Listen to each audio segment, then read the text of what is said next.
Dearly beloved, we are gathered here today to get through this thing called debt collection.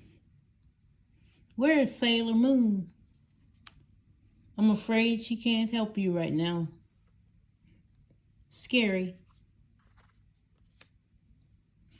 About 99% of Americans have had a debt collector call them. Everybody, okay? Now I'm just here to inform you. If you need a lawyer or a financial expert, please go find them, or credit counseling. This is just experiences from me in my life, from my family and my friends who have talked to me about debt collection. Okay? And you may want to know why. They're calling you because the creditor thinks you owe them some money.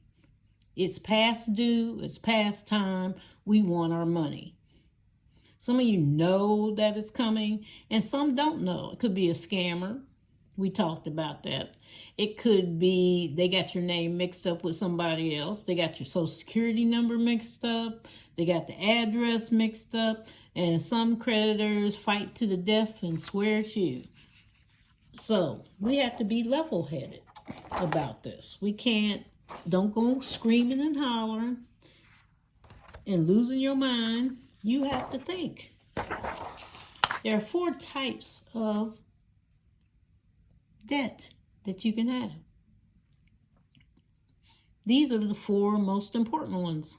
Oral, between family and friends. I'll buy that boat from Joe. He's been my friend for 50 years.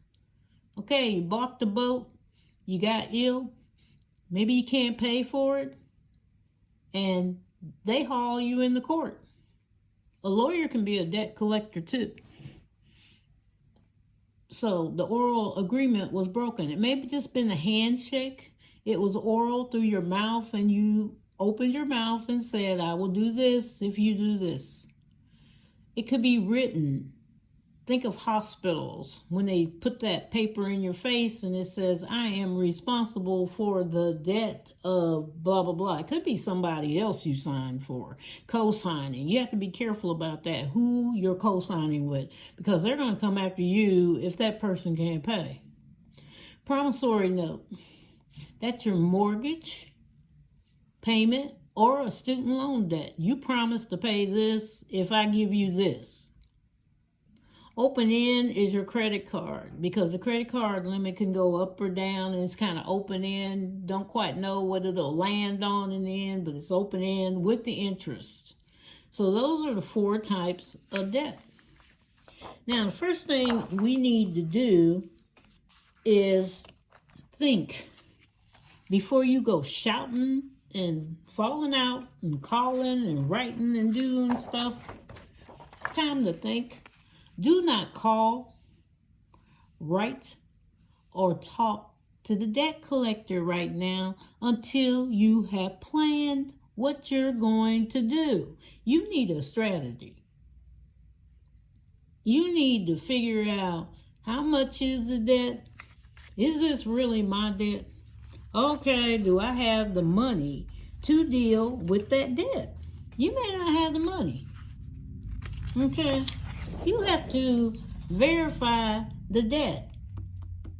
Figure out which debt is it, who did it, blah, blah, blah, and figure it out. You just can't go running nilly-willy, because they're not going to run nilly-willy. They got their information.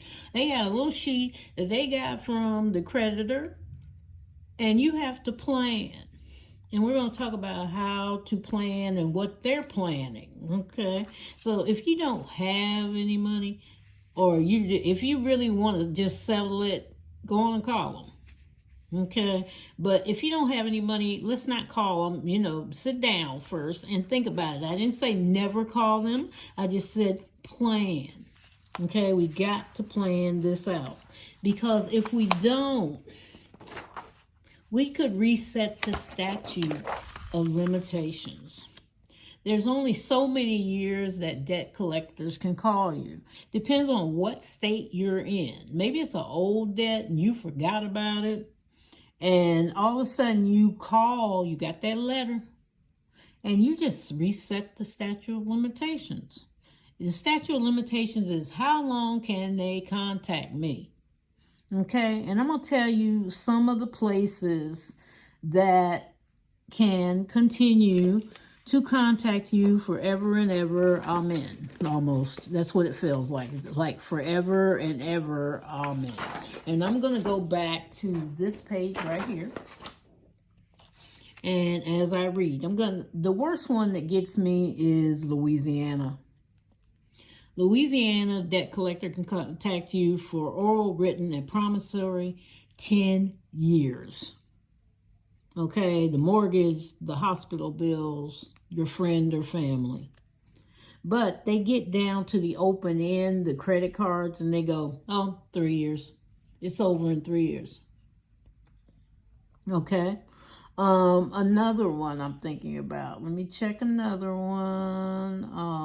Let's go to West Virginia. Okay, oral is 5. 10 years on the written, that's your hospital. 6 years on the promissory, which is your student loan or mortgage. And 5 years on the open-ended credit card. Now, don't go running around because you might have reset the debt and don't even know it. Like, oh, it's over in 5 years. No, it may not be, okay? You have to check. I can't check for you. You got to check. Check when this stuff is going on. I'm just talking about how long this can go on. And also it can reset. Like maybe a new debt collector took over and you start talking to them. You could have reset the statute of limitations. Okay, it could have been almost over. What if you were in Alaska? Alaska's got 3 years on the oral. Okay, all of them are 3 years. Like I said, each state is different.